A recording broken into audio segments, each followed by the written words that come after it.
찬송가 338장 부르심으로 1월 13일 새벽기도를 열겠습니다.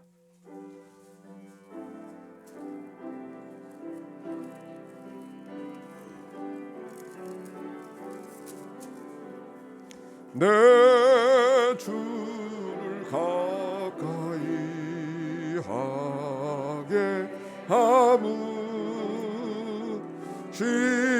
십자가 짐 같은 고생이나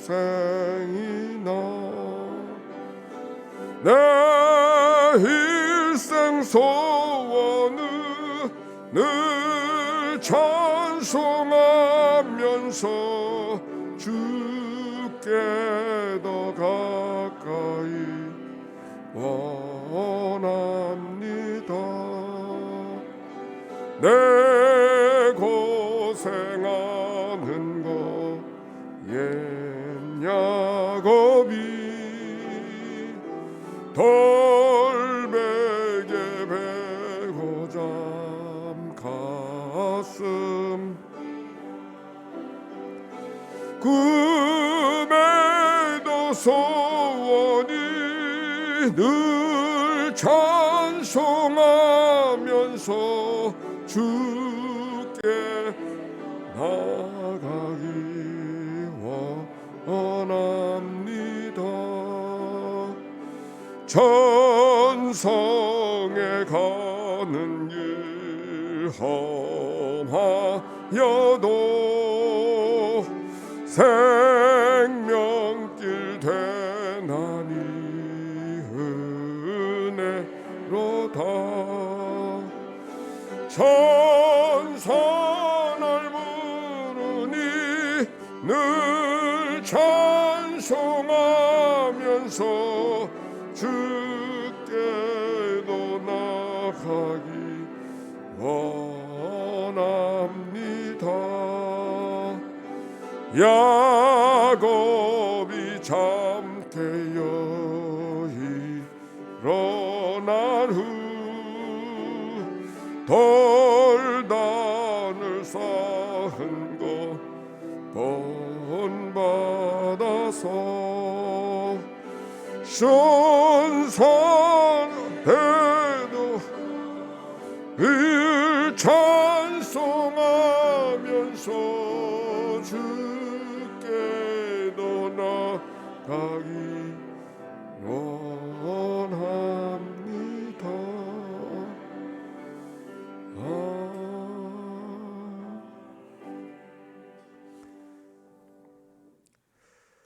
아침의 기도로 하나님께 기도 올려드립니다. 좋으신 하나님, 새로운 하루를 열어주시니 감사합니다. 입을 열어 찬양하고 기도하오니 우리의 예배를 받아주소서. 은혜의 하나님, 생명의 말씀을 허락하시니 감사합니다. 말씀을 의지하여 살게 하시고 주님을 닮아가게 하소서. 자비 하나님, 늘 동행하여 주시니 감사합니다. 사랑과 용서의 마음으로 살게 하소서. 언제 어디서나 평화의 도구로 살게 하소서. 가정과 이웃 그리고 일터에 주님의 기쁨이 되게 하소서. 예수 그리스도여, 우리에게 자비를 베푸소서. 예수님의 이름으로 기도합니다. 아멘. 오늘 창세기 11장의 말씀이죠. 창세기의 말씀. 오늘의 낭독자 정영란 권사님. 11장.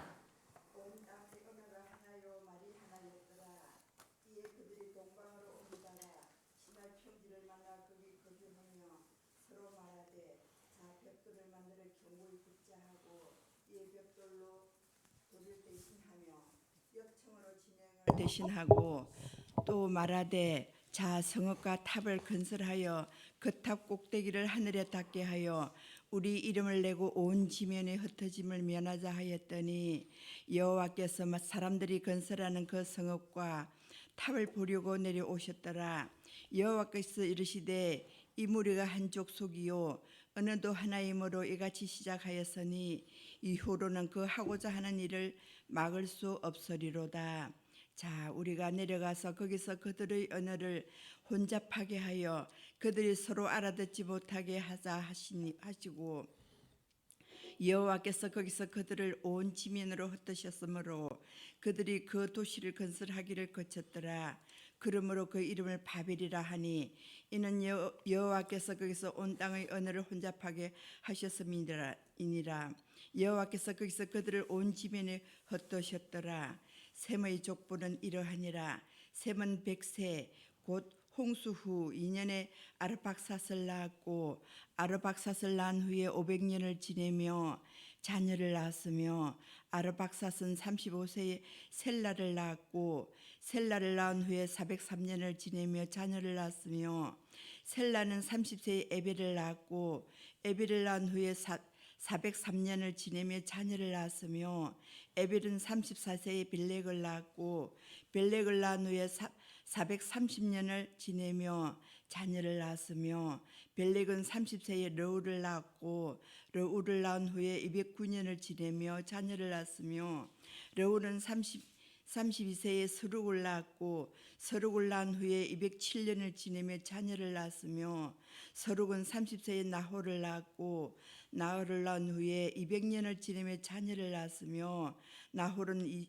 29세에 데라를 낳았고 데라를 낳은 후에 119년을 지내며 자녀를 낳았으며 데라는 70세에 아브라함과 나홀과 하란을 낳았더라.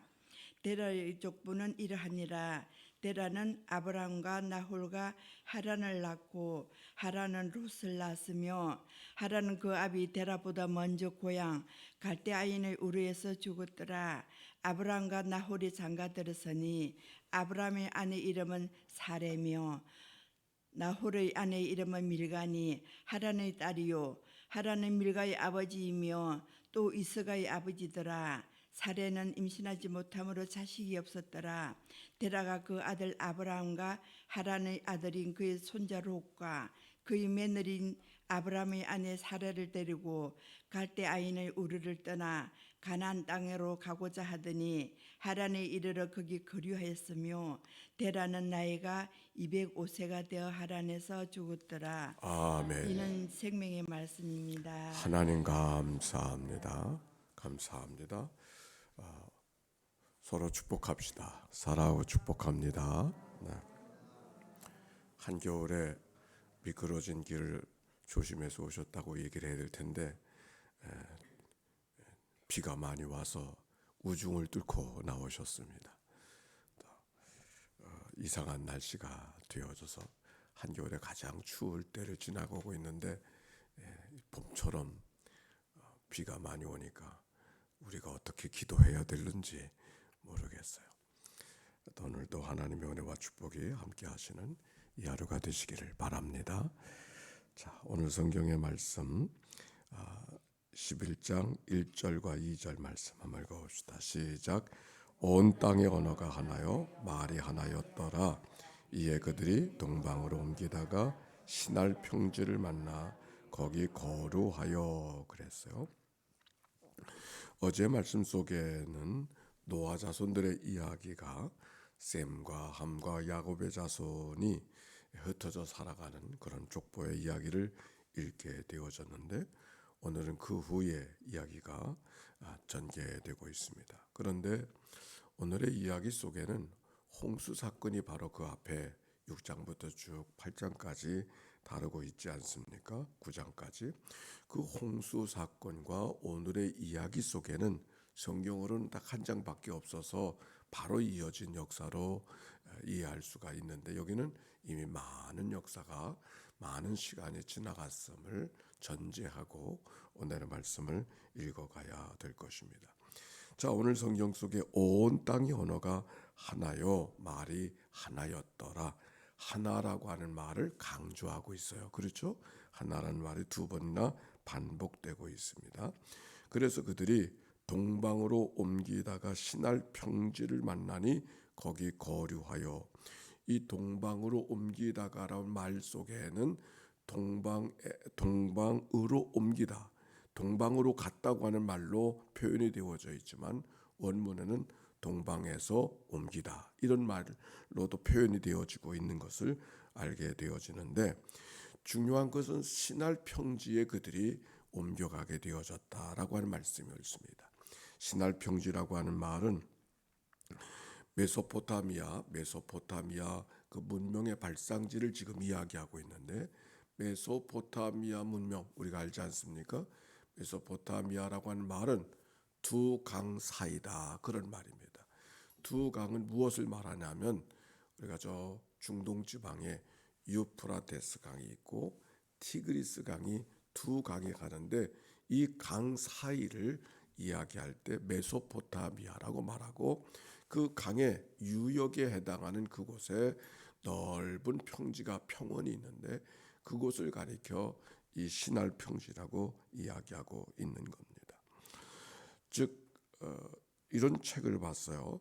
역사는 수메르에서 시작되었다라고 하는 책이 있어서 읽어보니까, 인류의 모든 문명의 모든 것 가운데 첫 번째 농사, 첫 번째 법전, 첫 번째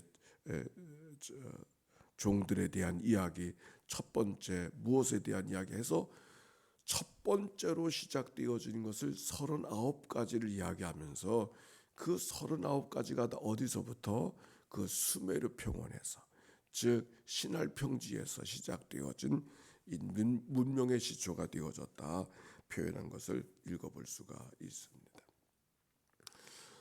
제 경험 속에서는 하나님이 지어주신 자연 속의 가장 거대한 모습은 그랜드 캐니언에서 본 거였고, 사람이 만든 것 가운데 가장 거대한 것은 맨하탄에서 본 것 같아요.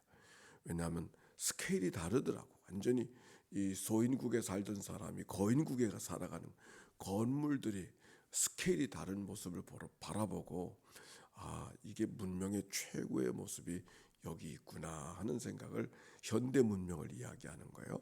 그런데 고대인들에게는 최고의 문명이 어딘가, 온 지구의 최고의 문명이 어디에 있는가? 수메르에서, 시날 평지에서 시작되어졌던 것을 우리가 기억해 보면은, 오늘의 이야기가 우리들의 문명 사회 속에 무엇을 의미하고 있는가를 알게 되어집니다. 우리가 성경 속에 바벨론이라고 하는 이름이 나오는데, 그 바벨론은 두 번 나라가 있었어요. 구바벨로니아, 신바벨로니아. 근데 성경에서 우리가 읽어가는 바벨론의 이야기는 신바벨론의 이야기입니다. 즉 새로운 바벨론의 이야기고, 역사 속에서는 그 신바벨론보다 더 오래된 문명 구바벨로니아의 문명이 있는 것을 알게 되어집니다. 그것이 바로 그 땅에서 시작이 된 것이죠. 괶베틀리테베라고 하는 그런 문명이 있습니다. 피라미드의 문명이 있고 메소포타미아의 문명이 있는데, 지금으로부터 무려 12,000년 전에 만들어진 그 당시의 제단, 그 당시는 석기 시대입니다. 그 석기 시대의 문명의 틀이 괶베틀리테베라고 하는 문명으로 이름 지어져서 발굴되어졌는데, 바로 그것도 그쪽에서 메소포타미아에서 만들어진 문명인 것을 알게 되는데, 오늘 성경의 이야기는 그 현장의 이야기를 오늘 하고 있는 것입니다. 자, 3절 봅시다. 3절과 4절 시작. 서로 말하되 자 벽돌을 만들어 견고히 굽자 하고, 이에 벽돌로 돌을 대신하여 역청으로 진흙을 대신하고, 또 말하되 자 성읍과 탑을 건설하여 그 탑 꼭대기를 하늘에 닿게 하여 우리의 이름을 내고 온 지면에 흩어짐을 면하자 하였더니, 그 사람들이 무엇을 쌓고 있다 그랬어요? 탑을 쌓고 있다 그랬죠. 성읍과 탑을 쌓고 있다 그랬습니다. 문명이 시작되어지면 뭔가 높은 것을 지으려고 하는, 큰 건축물을 지으려고 하는 그런 모습을 알게 되어지는데, 이 바빌론의 문명 속에 그런 것들을 지구라트라고 이야기합니다. 큰 이런 성, 우리가 사회 속에서 많이 볼 수 있는 그런 큰 건축물을 짓게 되어지는데, 그런데 애굽에도 그런 건축물이 있죠. 피라미드. 근데 피라미드와 이집트의 문명에서의 피라미드와 바벨론 문명에서의 지구라트는 아주 다릅니다. 이집트 문명에서의 피라미드는 그거는 무덤으로 세워진 것이에요. 무덤으로. 그런데 이 바벨론에서의 그런 지구라트 그런 탑들은 제단으로서 신에게 제사하는 제단으로서 만들어진 그런 지구라트인 것을 알게 되는데, 오늘 여기 성경 속에 있는 바벨탑의 이야기는 그 지구라트, 그곳에 가면은 지구라트가 하나가 아니고 여러 개의 지구라트가 있어서 문명 사회 나라가 바뀔 때, 고대 국가가 바뀔 때마다 하나씩 만드는, 그래서 그 평지 속에서는 여러 나라들이 성했다가 망해졌다, 성했다 망해졌다 할 때마다 지구라트 하나씩을 만들게 되어지는 그런 모습을 보게 되는데, 오늘 성경에 있는 이야기는 바로 그것을 배경으로 하고 있는 것이죠. 실질적으로 지구라트가 있어서, 바벨탑이 있어서 그 바벨탑의 이야기가 성경에 등장하고 있는 겁니다. 애굽 문명과 바벨론의 문명을 이야기하는데 애굽의 문명보다 바벨론 문명은 더 오래된 문명으로 성경을 기록하고 있는 것입니다. 자, 그런데 성읍과 탑을 건설했다고 하는 말은 어떤 의미를 갖고 있느냐면 그들이 모여 살게 되어졌다, 함께 도시를 이루어 살게 됐음을 이야기합니다. 수메르 문명에서 모든 것이 시작되어졌다는 이해를 할 때에는 그 당시 그 수메르 문명에서 문명 사회가 조금 더 발달된 것이 아니라 석기 시대에서 청동기 시대를 만들어가는 것도 그 문명에서 시작되어졌고, 뿐만 아니라 곡식을 만들어 먹는 밀 농사를 져서 먹는 농사도 거기서부터 시작이 되어졌고, 짐승을, 야생동물을 가축으로 만들어 살아가는 것도 거기서 만들어지게 되어졌습니다. 도시를 건설한다고 하는 것은 이제 농사가 정착되어져서 수렵을 하면서 야생동물과 더불어 먹이를 구하며 살아갈 때에는 모여 살 수가 없습니다. 왜? 식물이, 야생동물이 돌아다니니까 사람도 돌아다닐 수밖에 없죠. 그들을 쫓아갈 수밖에.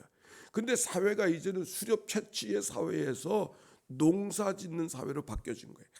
농사 짓는 사회가 되어졌다고 하는 것은 사람들이 모여 살 수 있게 되어졌다는 거예요.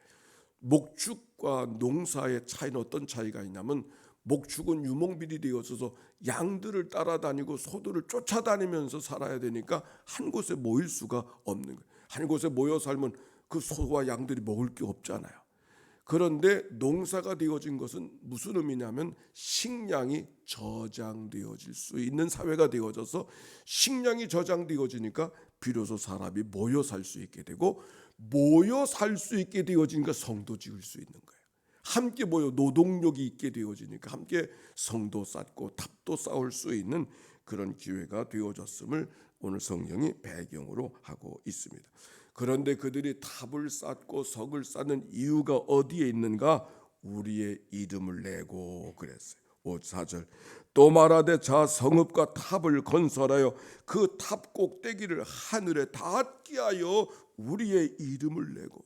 누구한테 이름을 내는가? 그거는 우리끼리가 아니라 신에 대하여, 이 당시는 신적 사회니까 신에 대하여서 우리의 이름, 인간의 이름을 신에게 내는 자리, 바로 그 자리가 오늘 성경에 있는 말씀이 옳습니다. 즉 단순히 힘을 내고 뽐내는 자랑하는 것이 아니라 신에게 제사하는 자리를 거대하게 만들었다고 하는 얘기 속에는 인간의 세력이 얼마나 큰가 하는 것을 드러내는 바로 그런 마음이 이 말씀 속에 담겨져 있는 것입니다. 이때 하나님은 어떻게 반응하고 계시는가? 5절 시작. 여호와께서 사람들이 건설하는 그 성읍과 탑을 보려고 내려오셨더라. 여호와께서 이르시되 이 무리가 한 족속이요 언어도 하나이므로 이같이 시작하였으니 이후로는 그 하고자 하는 일을 막을 수 없으리로다. 그렇게 말씀하고 있어요. 그들이 하나가 되어져서 힘이 모아지게 되어지고, 그 힘이 모아짐으로 말미암아 그 모아진 힘을 통해서 뭔가 하나님 앞에 대적하고 싶은, 하나님과 같이 되어보고 싶은 또 다른 마음들이 그들 속에 있는 것을 아시고 하나님이 간섭하시는 것이죠. 그래서 그들의 의도와 생각과는 달리 의도대로 되지 않도록 그들이 살아가면서 자기들의 생각한 대로 살지 못하도록 하나님의 간섭하고 하는 이야기가 오늘 성경 속에 기록이 되어져 있는 거예요. 저들이 하는 일을 막을 수 없을 것이다 여겨져서 하나님께서 하시는 말씀 7절에 시작. 자, 우리가 내려가서 거기서 그들의 언어를 혼잡하게 하여 그들이 서로 알아듣지 못하게 하자 하시고 여호와께서 거기서 그들을 온 지면에 흩으셨으므로 그들이 그 도시를 건설하기를 그쳤더라. 하나님이 언어를 혼잡하게 하셔서 그들의 생각대로 되지 않도록 하나님이 그 인간의 삶을 제한하셨다 하는 얘기가 오늘 성경에 있는 말씀이었습니다. 자, 언어를 다르게 하여 그들을 흩어지게 함으로 도시 건설을 그치게 하신 이 이야기, 왜 그러셨을까? 하나님께서 인간이 하나님과 더불어 살아가야 되는데 하나님을 대적하며 살아가는 것에 대한 하나님의 막으심이 이 말씀 속에 있고, 하나님의 막으심이 무엇을 통해서 나타나고 있는가? 인간이 인간의 한계를 느끼는 일들을 통해서 하나님의 막으신다. 그래서 하나님의 뭔가 하나님의 뜻과 달리 가는 백성들에게 하나님의 뜻이 무엇인가를 잘 분별하며 살아가도록 하나님이 간섭하시는 이야기가 오늘 성경에 있는 이야기죠. 자, 이 이야기는 바벨탑만의 이야기가 아닙니다. 오늘 우리가 살아가면서 늘 하나님은 하늘에만 계신 분이 아니라 우리들의 삶을 세세히 살피고 계시고 우리들의 의도를 알고 계시고 우리들의 의도가 바른 의도인가 아닌가를 아시면서 간섭하시고 우리의 삶에 뭔가 영향력을 끼치는 분, 그래서 바른 길로 가도록 인도하시는 분이 하나님이신 것을 오늘 성경을 통하여서 발견해야 하는 것이죠. 우리가 살아가면서 뭔가 한계를 느꼈습니까? 뭔가 우리들의 의도대로 되지 않는 것을 느꼈습니까? 그때 왜 하나님 내 의도대로 내가 생각하는 대로 왜 하나님 돕지 않으십니까? 이렇게 묻기보다 왜 그럴까? 그렇죠? 왜 그럴까? 내 생각은 이런 생각인데 왜 내 생각대로 되어지지 않습니까? 라고 하나님의 뜻을 물을 수 있는 것, 그것이 우리가 하나님 앞에 살아가는 반듯한 삶의 모습이 아닌가요? 당신들의 이름을 내고 이름을 높여서 뭔가 당신들이 대단한 삶이라고 하는 것을 드러내기를 원했던 그 인간들을 향하여 하나님이 아니다. 우리는 늘 이 땅에 창조된 모습이 피조물은 창조물과 더불어 살아가도록, 그래서 하나님의 형상대로 지음받은 백성들이 우리들인데, 사도 바울의 말씀으로 말하면 우리가 먹든지 마시든지 뭘 하든지 하나님의 영광을 위해서 살아가는 삶이 우리가 되어야 되는데, 하나님과 친밀한 삶을 살아가도록 하나님께서 우리에게 그렇게 기회를 허락해 주셨는데, 우리가 하나님이 허락하신 기회를 하나님과 친밀한 기회로 삼지 아니하고 우리끼리 모여서 사람들끼리 힘을 과시하고 사람들의 생각만으로 그들의 삶의 길을 걸어가는 것에 대한 하나님의 간섭하심, 오늘도 하나님께서 우리 가운데 간섭해 주시는 은혜가 어떻게 임하게 될는지 우리가 기억하면서 믿음으로 걸어가는 이 날이 되어야 할 줄로 믿습니다.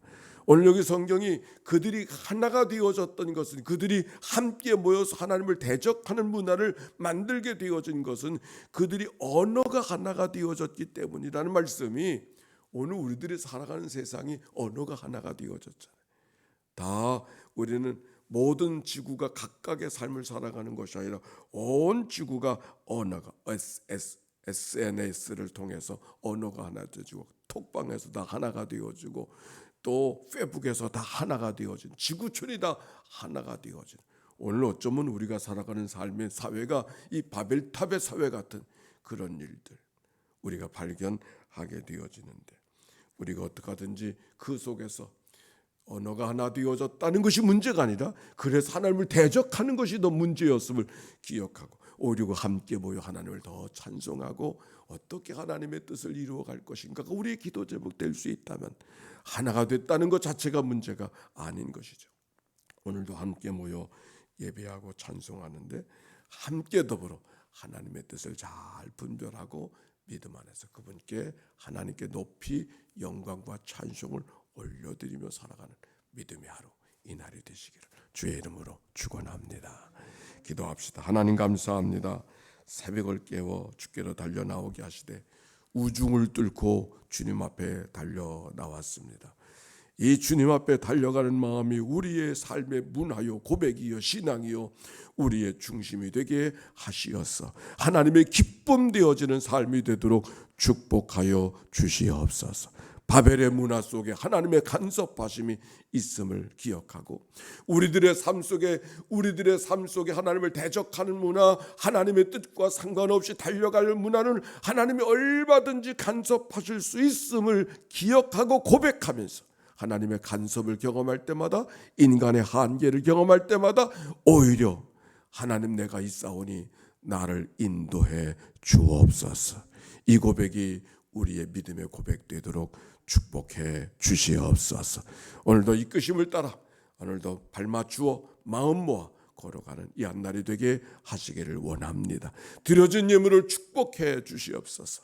40번의 작정을 자려 예물을 봉헌하는 종이나 성경을 읽고 말씀을 낭송하게 된 것을 하나님 앞에 감사하는 종이나 1000번의 제사를 만들어가는 종이나 하나님의 일이 그들의 기도하는 제목들 속에 하나님을 간섭해 주시고 하나님의 선한 인도하심이 그들 가운데 임하도록 축복해 주옵소서. 구주 예수님의 이름으로 기도하옵나이다. 아멘.